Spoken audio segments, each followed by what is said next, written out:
I am the Archfiend, the Despoiler of worlds, and by my hands shall the fools and men fall.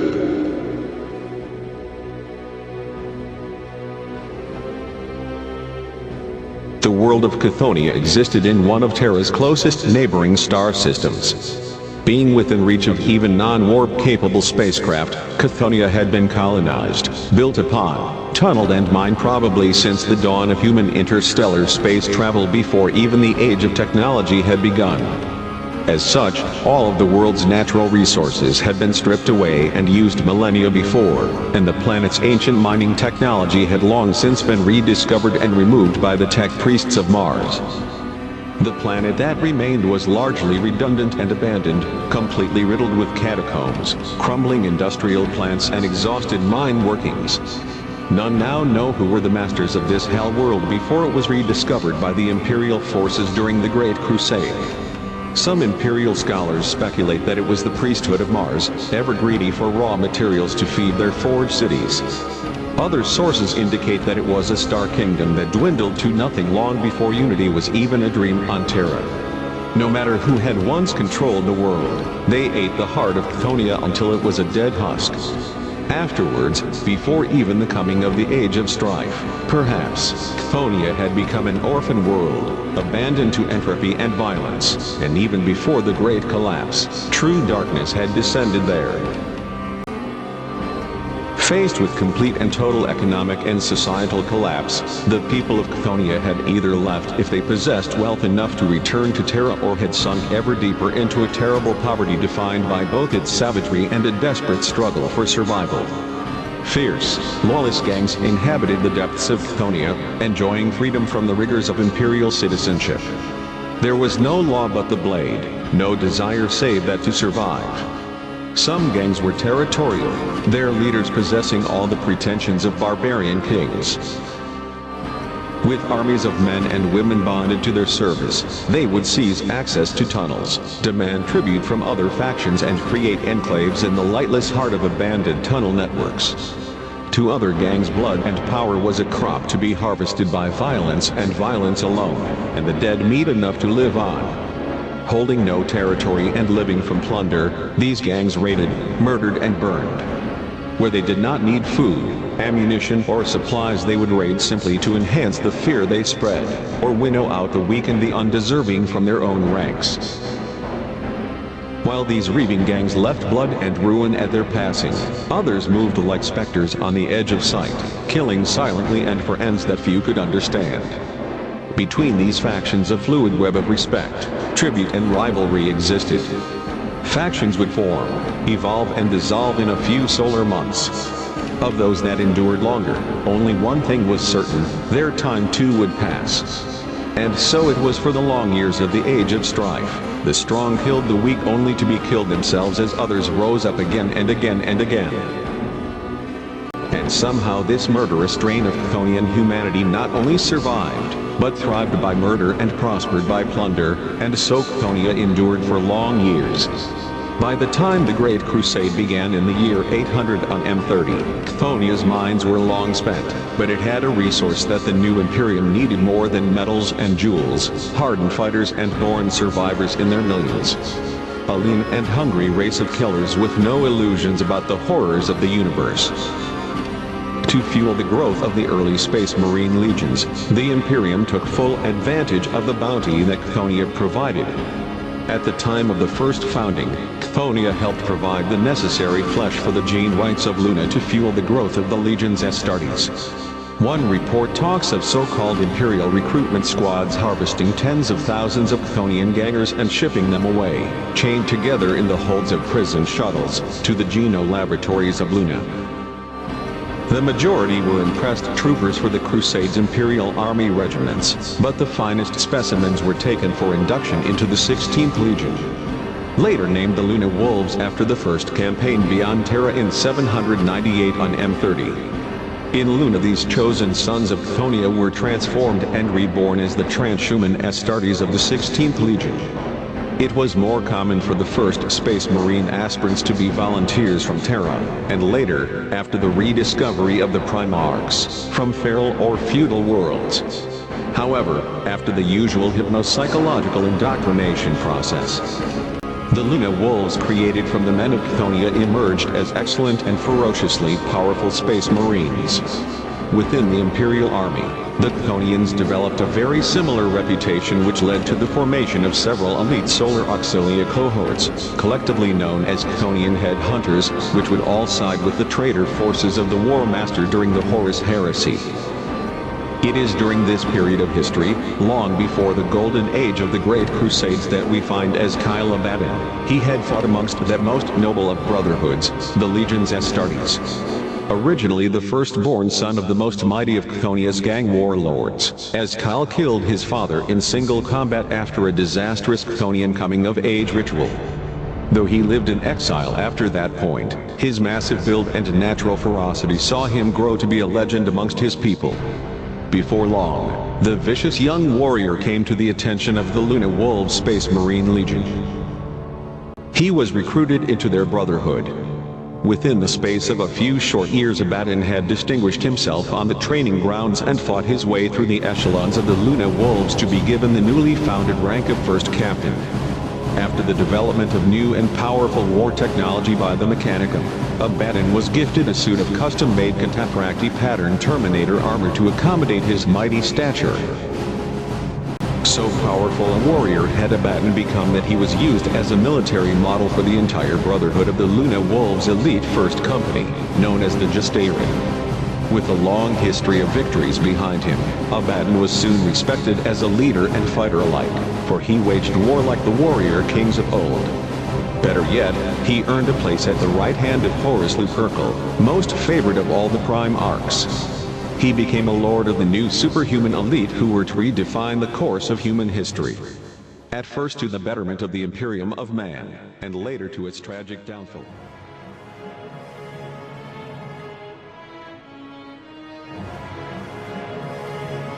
We were born for battle, Kion. We were made to conquer the galaxy, not to rot in hell and die upon our brothers' blades. Who are the architects of the Imperium? Who fought to purge its territory of aliens and expand its borders? Who brought rebellious worlds to heel and slaughtered those who refused the light of progress? Who walked from one side of the galaxy to the other, marking their passage in a trail of treacherous dead? This is our Imperium, built across the worlds we burned, over bones we broke, with the blood we shed. You see it too. You feel it now, don't you? A new war. One not born of bitterness, not founded on revenge. The Long War. Kion.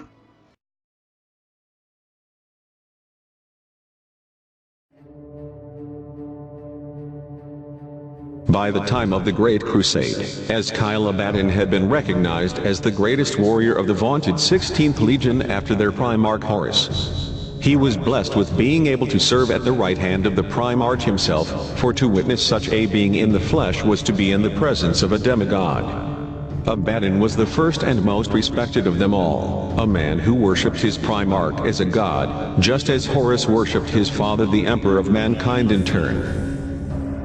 Amongst the War Master's advisors in the Luna Wolves, he trusted 4 officers above all. This council of warrior captains was known as the Mournable.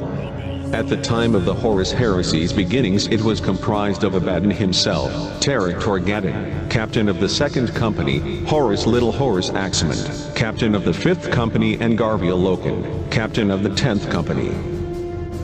As the Great Crusade conquered its way across the stars, it reunited many of the scattered domains of mankind that had been abandoned and isolated by the chaotic tides of the war. Always at the fore was Horus Lupercal, with Abaddon at his side. They were the first into battle, the first to exhort their brother legions to acts of greatness, and the first to encounter the strange new threats that had grown in the dark corners of the galaxy. One of these threats was a danger so insidious that it slowly corrupted many of the Legion's Astartes, including the Primarch Horus himself.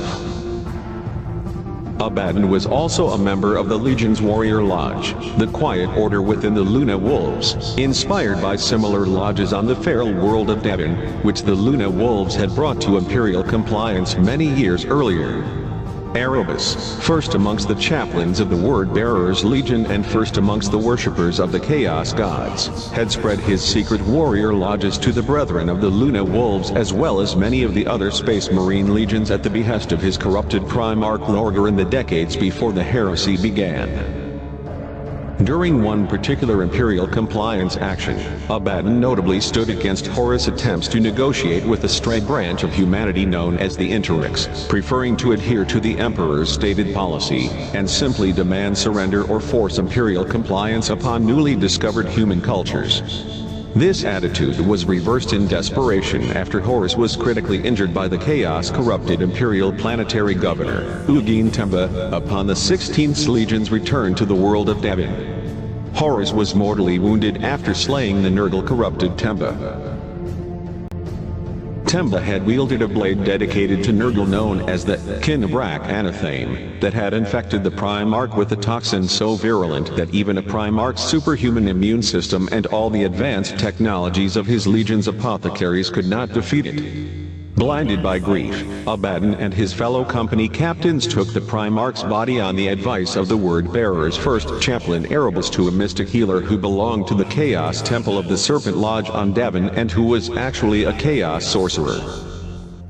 An act in utter contradiction of the Imperial truth, which was stridently atheistic and which opened Horus up to the influence of the ruinous powers of chaos. Yet instead of salvation, the priests of that Devonite moon brought eternal damnation.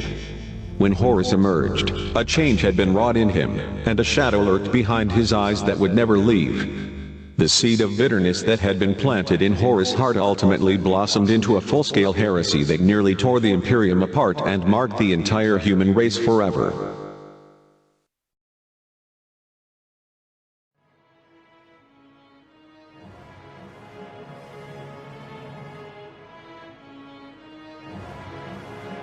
Horus was weak. Horus was a fool. He had the whole galaxy within his grasp, and he let it slip away.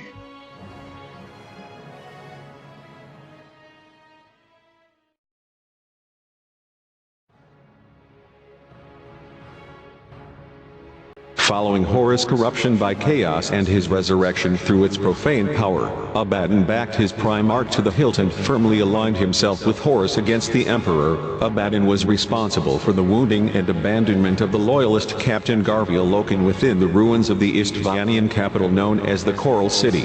Although Loken survived the combat and witnessed the beginning of the orbital bombardment of the planet and the remaining loyalist Astartes on it by the traitor Legion's fleet on Horus' orders.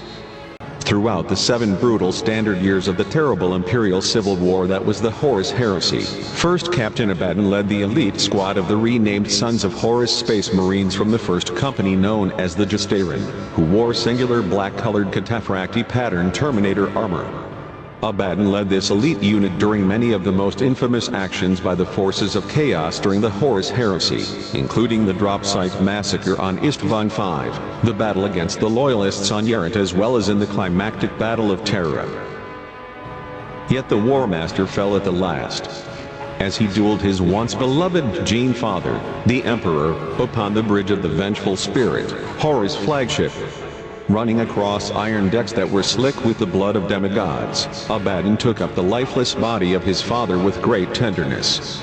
Racked with emotion, Abaddon detached the talon claw that Horus had used to kill the Primarch Sanguinius from his Primarch's armor and resolved to use it to one day throttle the Emperor himself. With his Gene Father dead, Abaddon abandoned the conquest of Terra and instead retreated with the Sons of Horus Legion and all of their remaining assets, Legion slaves and star ships, blazing a trail across the stars to the forbidden realm of the Eye of Terror.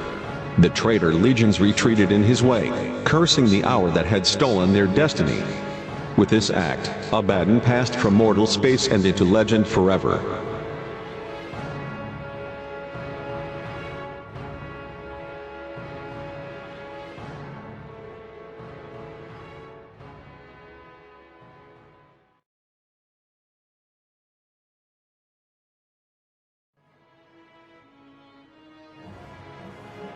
Like the great storm of the Horus heresy, the forces of the true gods will descend upon the Emperor's minions. The stars will tremble at their passage, and the mighty armadas of the War Master Abaddon will bring annihilation to 100 worlds. Know this, for these things will come to pass.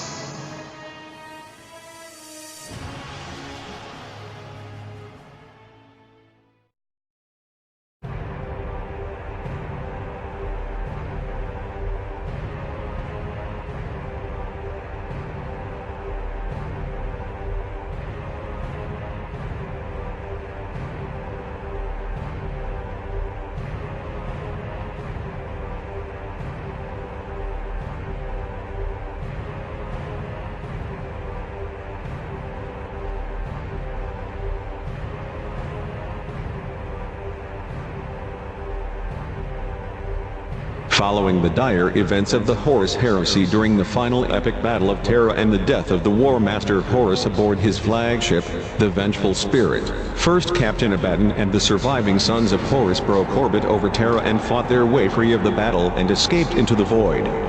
A time of reprisal and retribution known as the Great Scouring followed, and countless worlds were put to death by the Loyalists for siding with Horus, their corpses left as a warning to others.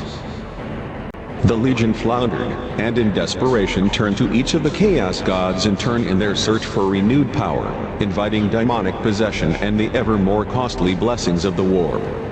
All the while, the Legion suffered the jealous attacks of their former allies. As the traitor legions turned upon one another, the Dark Gods subverted and manipulated their new playthings, reshaping the legions for their own ends and a never-ending war between the gods. As Kyle Abaddon abandoned the Legion, broken by the death of Horus and sick of war, he wandered alone into the Eye of Terror. Taking his Legion's massive flagship, the Vengeful Spirit, Abaddon left his brothers behind and plummeted into the furthest reaches of the Eye. The former first captain knew the Legion wars would never end. They were not his battles. Shedding blood for slaves and territory, Abaddon wasn't a barbarian, to fight over trivial nothingness. He was a soldier, a warrior. If the 9 legions wished to raid one another's hunting grounds for table scraps and steal each other's toys, then he would let them. Of his own legion, he felt no need to save them from their petty fate. They chose to fight and die in the worthless war. Abaddon's dark pilgrimage took him across the thousands of worlds of the Eye. He walked the surface of every world in their purgatorial prison. He felt that he had to learn the realm's boundaries, to see its secrets. Abaddon would not mourn a legion he had left behind. His time as a pilgrim layered wisdom and perspective atop the brutality of his former command. The sons of Horus stagnated. Some captains suspected that it would be but a matter of time before they and their battle brothers were drawn into the wars between the traitor legions, the wars between the other legions who had sided with Horus during the Horus heresy raged across the Eye of Terror. Even as the sons of Horus ignored the events happening around them, the sons of Horus had remained largely apart from these conflicts. However, jealous eyes now turned their way. On the demon world of Malium, the traitors had built an unholy fortress with the remains of ancient ships and other wreckage. Using the slaves they had taken from the Imperium, forcing them to work until death, they managed to establish a tomb for Horus and their broken dreams of conquest. But it was this event that turned the eyes of another warlord towards the Great Tomb. Fabius Vile, an apothecary of the Emperor's Children Legion, had plans for the Primarch's corpse. However, about Fabius Vile, we shall speak of him in the future and in another episode. Now, back to topic. Fabius Baal and his horde of mutated Astartes had successfully stolen the Primarch's corpse and destroyed the entire tomb fortress. Now ashes and even more grief filled the sons of Horus. Their hearts, now blacker than ever with guilt, found themselves alone and stranded in the realm of madness and chaos. With each passing day their bodies and souls would go even more corrupt, losing themselves to the dark gods. The Legion came to the realization that they needed to act quick before their entire group would be devoured by entropy. After some time, Phocus Kibber, chieftain of the Duragakalazmijic warband, master of the warship Baleful Eye, and former commander of the Justarin, summoned his erstwhile allies to a secret meeting. He had summoned the former Thousand Sons Chaos Sorcerer Iskandar Khan, leader of the Kashuran warband, as well as the former World Eater's warrior Lurvine Ukris, leader of the 15 Fangs warband. Phocus informed his allies that the tomb was no more. The monument was gone, it no longer existed beyond ash and ruin. As for the Shattered Legion, he did not know how many had survived the Emperor's children's brutal assault. For all he knew, his warband were the last survivors. Having lost everything, Phocus turned to those he could trust. Those who had been his allies in the past. He also brought them the dire news that the War Master Horus' body had been stolen. The Third Legion had taken the body to harvest it, to reap its genetic bounty. They wanted to clone the Primarch's body.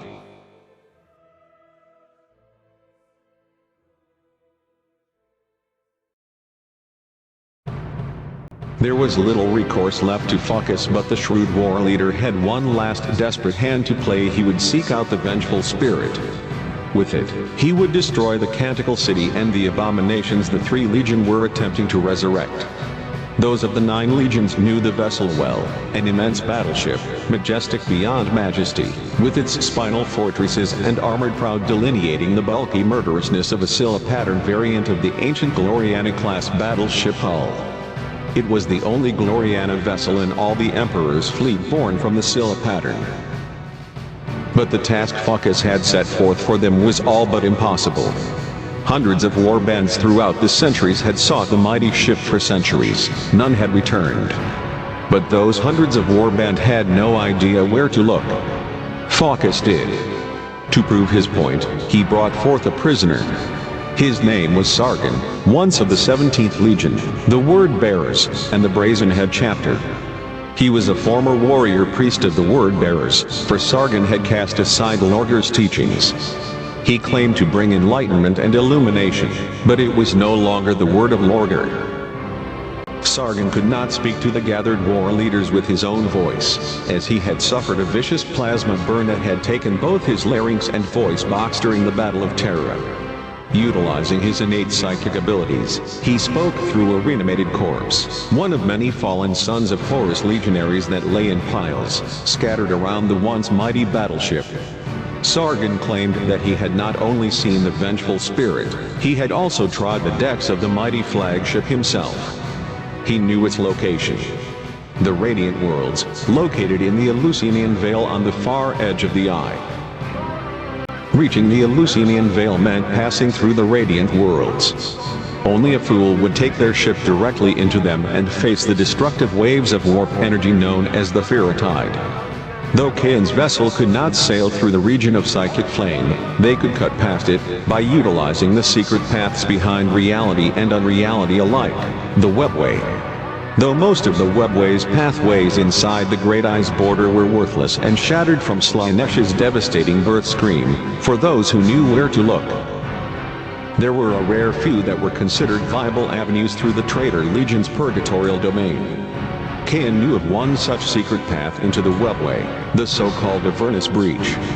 He had learned of it a century before, and the price of that knowledge was 6 standard years of service to a Night Lord's Legion warband, 6 years of binding demons and destroying the warband's enemies.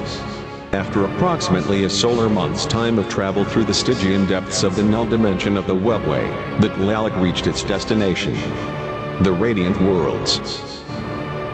Amidst a massive asteroid field located on the edge of the Eleusinian Vale, the Tlaloc came to the former Eldar world of Osacheril, which meant Heart Song in the Eldar lexicon. Its most drastic wound was the source of the asteroid field, for an entire half of the planet was simply gone. Such horrendous damage to an astral body should have destroyed the world completely, yet Asacherel still lived, deformed as it drifted through the vast ash cloud. The face of the planet was cataracted by turgid storms covering the entire world in milky clouds. Lightning racked the occluded skies in random dances.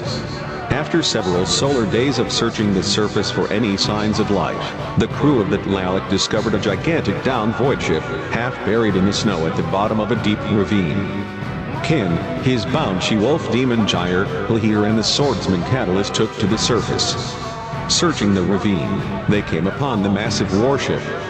Abaddon had taken this vessel, the vengeful spirit itself, past the ferrotide of the radiant worlds, into the unscannable depths of the Eleusinian Veil, and powered the ship down beneath the surface of this broken world.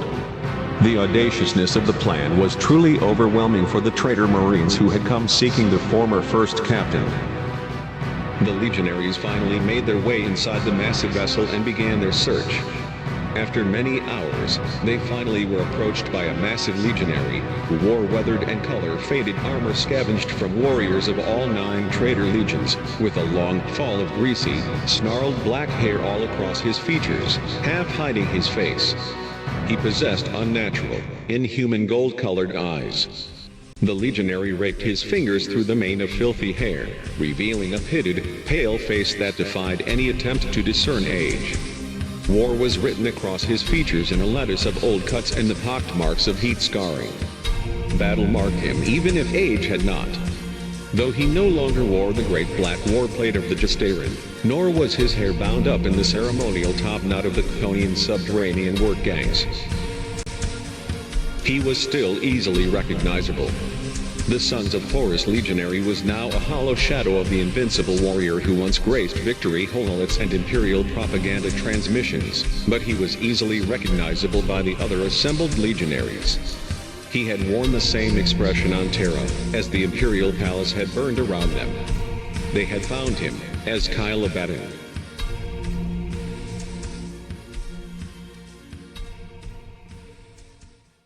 And so we must leave our study here, but worry not, my fellow brothers and sisters. Due to the nature of this warlord, a lot of information has to be covered, so this warlord will be covered in 2 episodes, my friends.